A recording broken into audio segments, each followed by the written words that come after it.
സ്വർണ്ണക്കടം കലക്കൽ, ADGP RSS കൂടിക്കാഴ്ച, മുഖ്യമന്ത്രിയുടെ PR agency വിവാദം എന്നിവയടക്കം ഭരണപക്ഷത്തിനെതിരായ നിരവധി ആരോപണങ്ങൾ നിലനിൽക്കെ നിയമസഭാ സമ്മേളനത്തിന് ഇന്ന് തുടക്കം.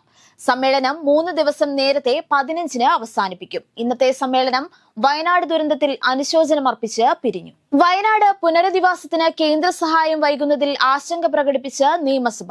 പ്രതിപക്ഷ നേതാവും ഭരണപ്രതിപക്ഷ നേതാക്കളും കടുത്ത വിമർശനം ഉന്നയിച്ചപ്പോൾ കേന്ദ്ര നയത്തിൽ തൊടാതെയായിരുന്നു മുഖ്യമന്ത്രിയുടെയും സ്പീക്കറുടെയും പ്രസംഗം. വയനാട് ദുരിതബാധിതർക്ക് ചരമോപചാരം അർപ്പിച്ച് സഭ പിരിഞ്ഞു. ഒക്ടോബർ 7-നായിരിക്കും നിയമസഭാ സമ്മേളനം വീണ്ടും തുടരുക.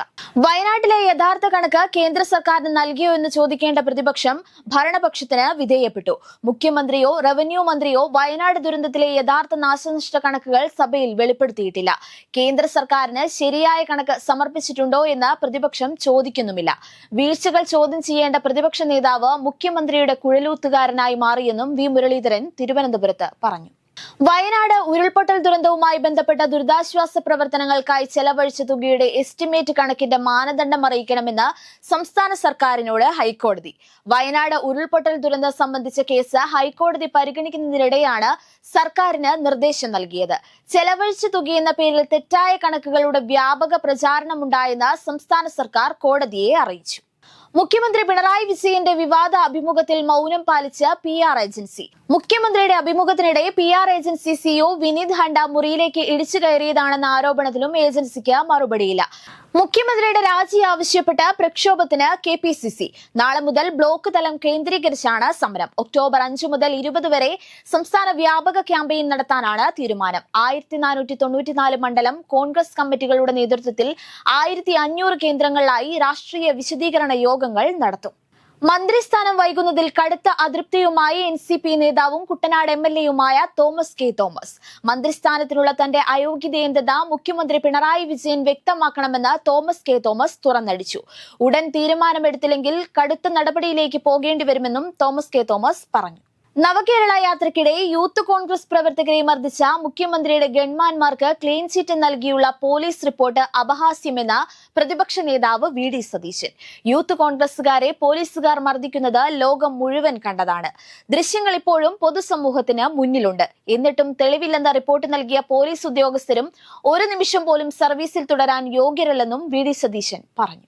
56 വർഷങ്ങൾക്ക് മുമ്പ് ലഡാക്കിൽ വിമാനാപകടത്തിൽ മരിച്ച മലയാളി സൈനികൻ തോമസ് ചെറിയാന്റെ സംസ്കാരം ഇലന്തൂർ കാരൂർ സെന്റ് പീറ്റേഴ്സ് പള്ളിയിൽ നടന്നു. പൂർണ്ണ ഔദ്യോഗിക ബഹുമതികളോടെയായിരുന്നു സംസ്കാരം. പള്ളിയിലെ ചടങ്ങുകൾ പൂർത്തിയാക്കിയതിനു ശേഷം സൈന്യം ബഹുമതികൾ അർപ്പിച്ചു. സർക്കാരിനായി മന്ത്രി വീണ ജോർജ് അന്തിമോപചാരം അർപ്പിക്കാനെത്തി. രാഹുൽ ഗാന്ധിയുടെ അനുശോചന സന്ദേശവും ചടങ്ങിൽ വായിച്ചു. ഷിരൂരിലെ മണ്ണിടിച്ചിലിൽ കാണാതായ ലോറി ഡ്രൈവർ അർജുനായുള്ള തെരച്ചിലിനായി രൂപീകരിച്ച ഫൈൻഡ് അർജുൻ എന്ന പേരിലുള്ള ആക്ഷൻ കമ്മിറ്റി പിരിച്ചുവിട്ടെന്ന് സംഘാടകർ അറിയിച്ചു. കഴിഞ്ഞ ദിവസം കുടുംബം ആക്ഷൻ കമ്മിറ്റിക്കെതിരെ രംഗത്തെത്തിയിരുന്നു. ഇതിന്റെ അടിസ്ഥാനത്തിലാണ് കമ്മിറ്റി പിരിച്ചുവിട്ടത്.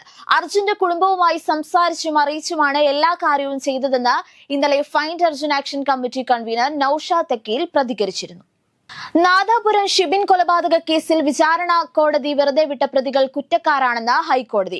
1 മുതൽ 6 വരെയുള്ള പ്രതികളും 15, 16 പ്രതികളുമാണ് കുറ്റക്കാരെന്ന് ഹൈക്കോടതി കണ്ടെത്തിയത്. സർക്കാർ നൽകിയ അപ്പീലിലാണ് ഉത്തരവ്. കുറ്റക്കാരെന്ന് കണ്ടെത്തിയവരെ ഉടൻ അറസ്റ്റ് ചെയ്യണമെന്നും ഈ മാസം 15-ന് ഇവരെ ഹൈക്കോടതിയിൽ ഹാജരാക്കണമെന്നും കോടതി ഉത്തരവിട്ടു. കേരളത്തിൽ അടുത്ത 7 ദിവസം വ്യാപകമായ നേരിയ ഇടത്തരം മഴയ്ക്ക് സാധ്യതയുണ്ടെന്ന് കേന്ദ്ര കാലാവസ്ഥാ വകുപ്പിന്റെ മുന്നറിയിപ്പ്.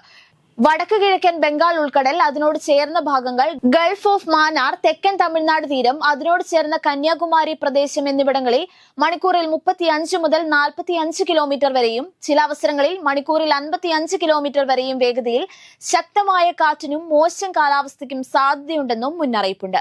ആം ആദ്മി പാർട്ടി ദേശീയ കൺവീനർ അരവിന്ദ് കെജ്രിവാൾ ഡൽഹി സിവിൽ ലൈൻസിലെ മുഖ്യമന്ത്രിയുടെ ഔദ്യോഗിക വസതിയിൽ നിന്ന് ഇന്ന് താമസം മാറ്റി.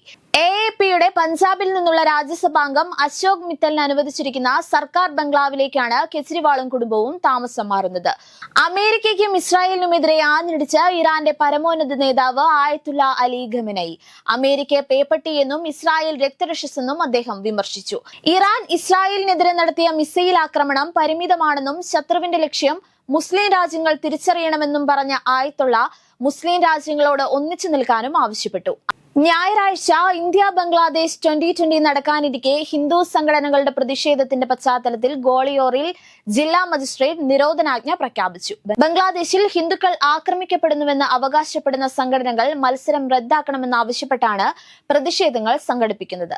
മത്സര ദിവസം ഹിന്ദു മഹാസഭ ഗ്വാളിയാറിൽ ബന്ദിന് ആഹ്വാനം ചെയ്തിട്ടുണ്ട്. തിങ്കളാഴ്ച വരെയാണ് നിരോധനാജ്ഞ.